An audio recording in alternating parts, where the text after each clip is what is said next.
السلام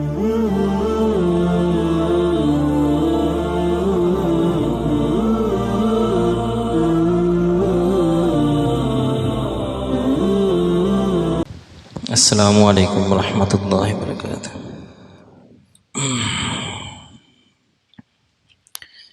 الحمد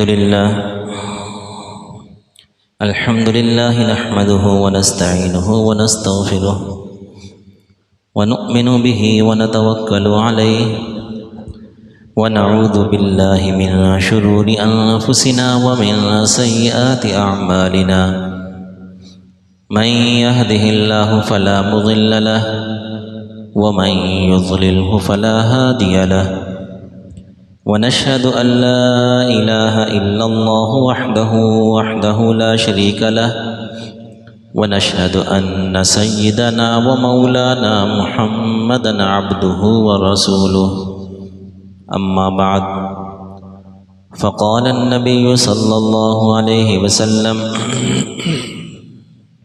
الدنيا كلها متاع وخير متاع الدنيا المرأة الصالحة، أو كما قال عليه الصلاة والسلام: صدق رسوله النبي الكريم، ونحن على ذلك لمن الشاهدين والشاكرين، والحمد لله رب العالمين۔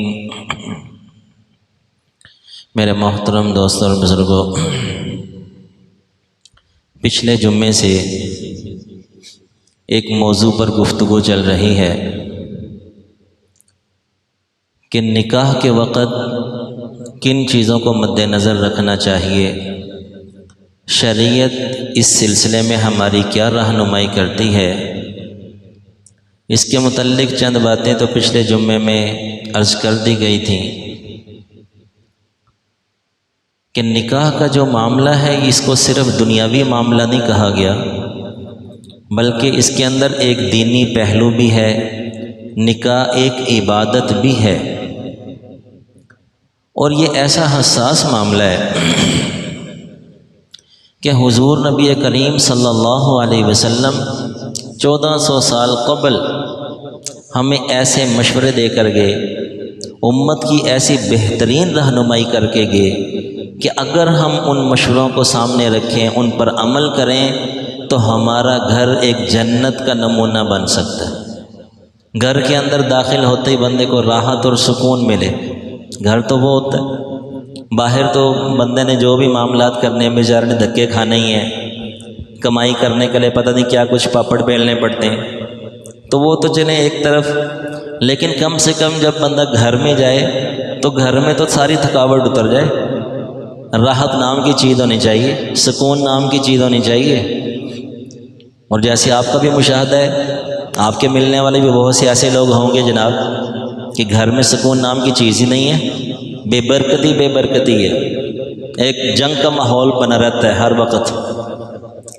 تو دیکھیے کہ اس میں کہ جب یہ معاملہ کرنا ہے، آخر ہر بندے پر ایک ایسا وقت آتا ہے کہ اس نے ایک وقت میں آ کے نکاح کرنا ہے، ایک وقت ایسا آئے گا پھر اپنے بچوں کا نکاح کرنا ہے۔ تو ہم کیوں نہیں ان باتوں کو مد نظر رکھتے کہ جو نبی آخر الزمان حضور نبی کریم صلی اللہ علیہ وسلم ہماری رہنمائی کر کے گئے، اور کس قدر آپ علیہ السلام کو تڑپ تھی کہ اس معاملے کے اندر بھی خالی نہیں چھوڑا۔ یہی ہمارے اسلام کا خاصہ ہے، ہمارے دین کا خاصہ ہے کہ کوئی پہلو خالی نہیں چھوڑا جس میں رہنمائی موجود نہ ہو۔ تو سب سے پہلے ان معاملات کے اندر کہ جو احادیث آپ صلی اللہ علیہ وسلم سے مروی ہیں، وہ میں چند ایک آپ کے سامنے ان کی تلاوت کرتا ہوں۔ جیسے خطبے میں بھی ایک حدیث کی میں نے تلاوت کی کہ جس میں آپ صلی اللہ علیہ وسلم فرما رہے ہیں کہ الدنیا کلھا متاع، کہ دنیا ساری کی ساری متاع ہے۔ اور یہ متاع ایسا لفظ ہے کہ عام طور سے آپ سنتے رہتے ہیں، قرآن پاک میں کئی جگہ پہ اس دنیا کی زندگی کو متاع کہا گیا، متاع الحیات الدنیا، متاع الحیات الدنیا، جس کا ترجمہ عام طور سے کر دیا جاتا ہے کہ یہ ایک دھوکے کا گھر ہے، دھوکے کا گھر ہے۔ یہ اصل ترجمہ نہیں، یہ ایک مفہومی ترجمہ کر دیا جاتا ہے۔ ایک بہت بڑے مفسر گزرے ہیں، غالباً یہ امام راضی رحمۃ اللہ علیہ کا واقعہ ہے ان کی تفسیر بھی ہے عربی زبان میں کئی جلدوں پر، کہ وہ فرماتے ہیں کہ لفظ متاع کے لیے، لفظ متاع کا جو اصل معنی ہے وہ مجھے نہیں مل رہا تھا۔ اس کا مفہومی معنی تو ہے، لیکن اس کا اصل معنی کہ متاع کہتے کس کو ہیں؟ کہتے اس کے لیے میں نے دیہاتوں کا سفر کرنا شروع کیا، کیونکہ دیہات کے اندر زبان خالص ہوتی ہے۔ تو کہتے کہ میں ایک دیہات میں گیا تو وہاں پر جو ہے نا ایک گھر میں سے آواز آئی، ایک بچی جو ہے اپنی والدہ کو کہہ رہی ہے کہ جا الکلب وذهب المتاع، کہ کتا آیا اور متاع لے گیا۔ تو وہیں رک گئے وہ، انہوں نے کہا لو جی یہاں سے میرا مسئلہ حل ہو جائے گا، کتا آیا اور متاع لے گیا۔ تو انہوں نے دستک دی، تو انہوں نے کہا یہ کتا آگے کیا چیز لے گیا بھائی؟ تو انہوں نے کہا کہ جو تندوری صاف کرتے ہیں جس ٹاکی کے ساتھ، جیسے آج کل بھی تندور روٹیاں لگانے سے پہلے وہ تندور صاف کرتے ہیں، گیلا کر کے نا کپڑا ایسے پھیرتے ہیں، وہ ہلکا سا گھٹیا سا کپڑا ہوتا ہے۔ تو کہتے ہیں وہ کتا آیا وہ اس کپڑے کو لے گیا۔ تو انہیں پتہ چلا کہ متاع اس کپڑے کو کہا جاتا ہے، بالکل حقیر، اس کی کوئی قیمت نہیں ہوتی، اس کو سنبھال کے اندر بھی نہیں رکھتے، وہیں رکھ دیتے ہیں صاف کر کے۔ تو وہ کتا آ کے اس کو لے گیا، اتنی حقیر سی چیز کو متاع کہا گیا۔ تو قرآن پاک کے اندر کئی مرتبہ یہ لفظ آتا ہے، اور آپ صلی اللہ علیہ وسلم فرما رہے ہیں کہ دنیا تو ساری کی ساری متاع ہے، ساری کی ساری حقیق ہے، اور ساری کی ساری دھوکے کا گھر ہے، البتہ اس کے اندر جو ہے نا خیر متاع دنیا، دنیا کے اندر بہترین اگر سامان ہے نا تو المرأۃ الصالحہ، نیک بیوی، کہ جس کو نیک بیوی مل جائے، سبحان اللہ، کہ جناب وہ اگر کوئی حالات آ بھی جائیں تو وہ صبر کا دامن نہیں چھوڑتی، صبر سے کام لیتی۔ آ جاتے ہیں حالات، کئی مرتبہ ایسا ہوتا ہے کہ جناب گھر میں فاقے ہیں، نوکری چلی گئی اور تجارت میں نقصان ہو گیا، کتنے معاملات آتے رہتے ہیں، نیک بیوی ہوگی حوصلہ دے گی، ساتھ نہیں چھوڑے گی۔ تو آپ علیہ السلام فرما رہے ہیں کہ یہ دنیا کی بہترین متاع جو ہے وہ المرأۃ الصالحہ، نیک بیوی ہے۔ تو جناب یہ نیک بیوی کب ملے گی، کس طرح سے ملے گی، اس کے لیے آپ علیہ السلام فرما رہے ہیں کہ رشتہ کرتے وقت ان چیزوں کو مقدم رکھ لیں، کہ جیسے پچھلے جمعے میں نے حدیث کی وضاحت کی تھی کہ تنکح المرأۃ لاربع، کہ عورت سے نکاح کیا جاتا ہے 4 وجہوں سے، اس کے جمال کی وجہ سے، اس کے حسب کی وجہ سے، اس کے دین کی وجہ سے، اس کے مال کی وجہ سے۔ تو آپ نے فرمایا یہ 4 وجہوں سے نکاح کیا جاتا ہے، تم نے کرنا ہے فاظفر بذات الدین، تم نے دین کو ترجیح دینی ہے کہ دینداری عورت میں ہو، ایسی عورت سے نکاح کرو۔ جب ایسی عورت سے نکاح کریں گے تو المرأۃ الصالحہ ہوگا۔ اسی طرح ایک اور حدیث کے اندر آپ صلی اللہ علیہ وسلم نے مشورہ دیا، اذا خطب علیکم من ترضون دینہ وخلقہ، کہ جب تمہیں پیغام نکاح بھیجے ایسا شخص کہ تمہیں پسند ہے، تمہیں اچھا لگتا ہے، تمہیں پسند ہے دینہ اس کا دین اور وخلقہ اس کے اخلاق، کہ دین اور اخلاق سے تم راضی ہو اس کے، فزوجوہ اس کو رشتہ دے دو۔ اگر ایسا بندہ کوئی پیغام نکاح بھیج رہا ہے کہ جو دیندار ہے اور اس کے دین سے تم راضی ہو۔ اب یہاں پر میں ایک اور بات کی وضاحت کر دوں کہ آج سے یہ جو مسئلہ ہے یہ آج کا نہیں ہے، تقریباً دیکھ لیں کوئی 70-80 سال پرانا تو ہوگا، کہ ایک بندہ آیا حضرت مولانا اشرف علی تھانوی رحمۃ اللہ علیہ کی خدمت میں، تو کہنے لگا کہ حضرت بڑے مسائل چل رہے ہیں، بچیوں کا نکاح کرنا ہوتا ہے، تو بچیوں کا نکاح کرنا ہوتا ہے تو داڑھی والے کو دیکھتے ہیں ہم کہ داڑھی ہو، داڑھی والے کو دیکھیں تو اس کا بعض اوقات روزگار بہت ہلکا ہوتا ہے، بہت غریب ہوتا ہے وہ، لیکن داڑھی ہے، اور دوسری طرف رشتہ آ رہا ہوتا ہے، اس کی داڑھی تو نہیں ہے لیکن اس کا روزگار اچھا ہے۔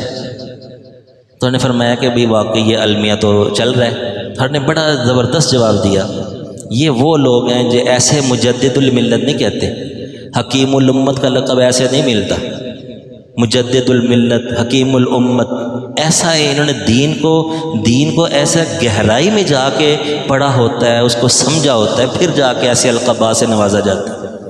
حضرت فرمانے لگے کہ بھائی معاملہ تو واقعی ایسا ہی ہے، تو حضرت فرمانے لگے کہ اب تو ایسا معاملہ ہے، اپنے وقت میں فرما رہے ہیں کہ اب تو ایسا معاملہ ہے کہ بظاہر داڑھی رکھی ہوتی ہے لیکن دین نام کی چیز ہی نہیں، داڑھی ہے باقی دین والا معاملہ ہی کوئی نہیں۔ معاملات بگڑے ہوئے ہیں. اب ہاں وہ کہتے ہیں داڑھی کو کیا کریں ہم؟ تو فرمانے لگے کہ بھائی صرف داڑھی کو نہ دیکھو، دینداری کو دیکھ لو. اگر کوئی ایسا رشتہ ہے کہ بظاہر اس کی داڑھی تو نہیں ہے لیکن دیندار ہے، ادھر ہے داڑھی والا بندہ ہے لیکن دینداری نہیں ہے، صرف داڑھی ہے، معاملات بگڑے ہوئے ہیں، اخلاق بگڑے ہوئے ہیں، تو حضرت مشورہ دے رہی ہے کہ تم جو ہے نا وہ جو جس کی داڑھی نہیں ہے اور ہے وہ دیندار، اخلاق اچھے ہیں، اس کو رشتہ دے دو تو انشاءاللہ آہستہ آہستہ اللہ پاک اس کی ظاہری حالت بھی ٹھیک کر دیں گے، داڑھی رکھنے کی توفیق بھی دے دیں گے.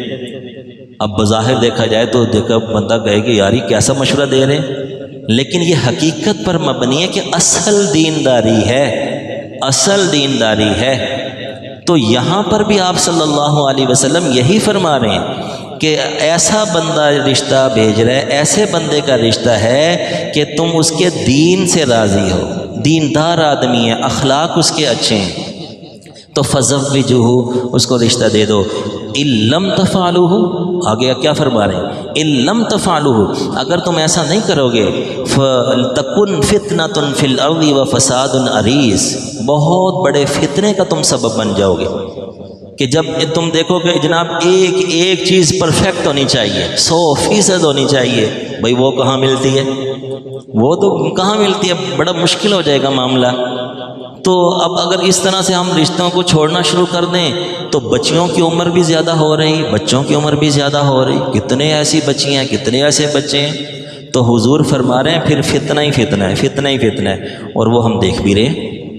تو گویا کہ جب ایسا معاملہ ہو تو اس میں جیسے دیگر حدیث کے اندر بھی آتا ہے کہ جب مناسب رشتہ مل جائے تو رشتہ کر دینا چاہیے.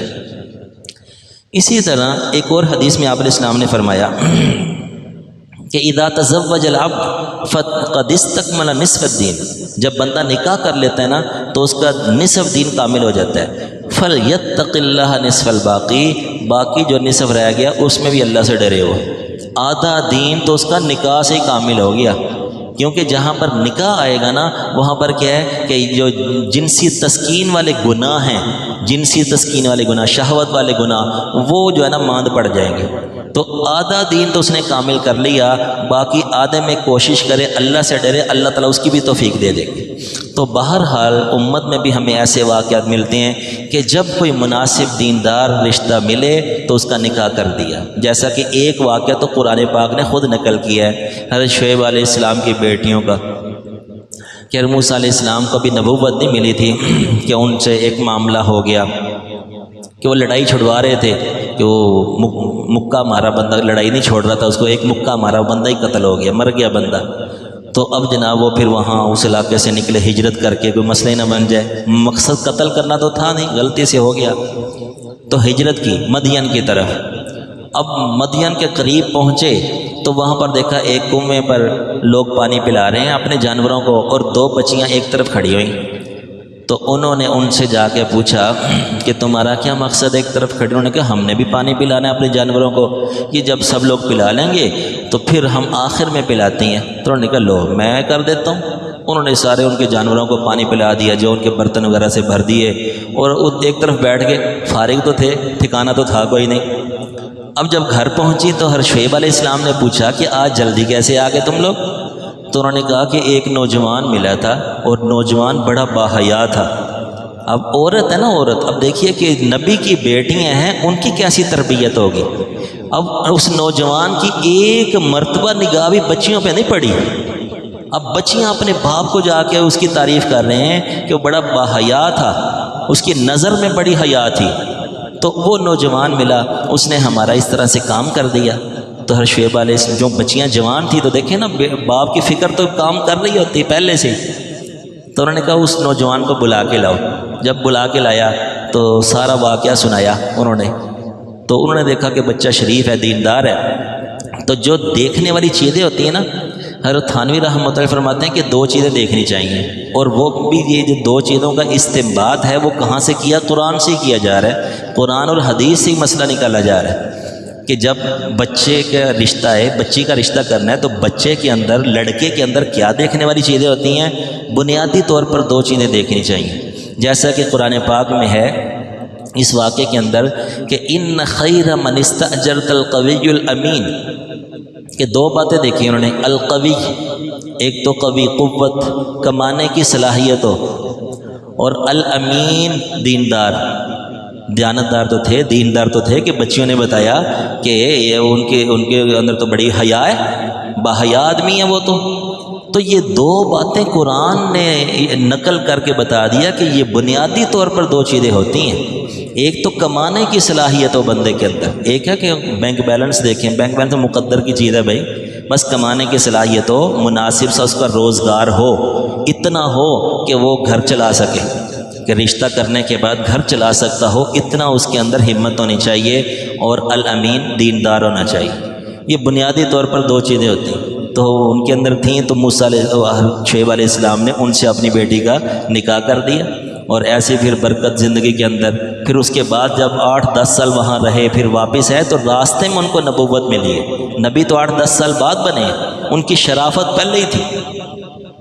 تو بہرحال یہ چیزیں ہوتی ہیں جس کو دیکھنا ہوتا ہے۔ اسی طرح حضرت عمر فاروق رضی اللہ تعالیٰ عنہ ایک مرتبہ رات کو گشت کر رہے تھے، جیسے ان کا معمول تھا، تو ایک گھر میں سے آواز آئی کہ دودھ میں پانی ملا دو۔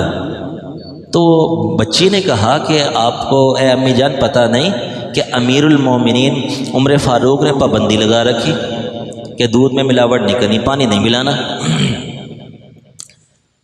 تو انہوں نے آگے سے کہا کہ اس وقت رات کو اتنا وقت ہو گیا، اس وقت کون دیکھ رہا ہے؟ تو انہوں نے کہا، وہ بچی نے کہا کہ عمر تو ہی دیکھ رہے، عمر کا رب تو دیکھ رہا ہے۔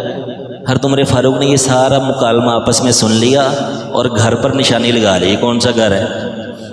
صبح کے وقت غلام کو بھیجا کہ وہ فلاں گھر ہے، اب بستی کے اندر وہاں جاؤ اور وہاں دیکھو کون ہے، ان کو بلا کے لاؤ۔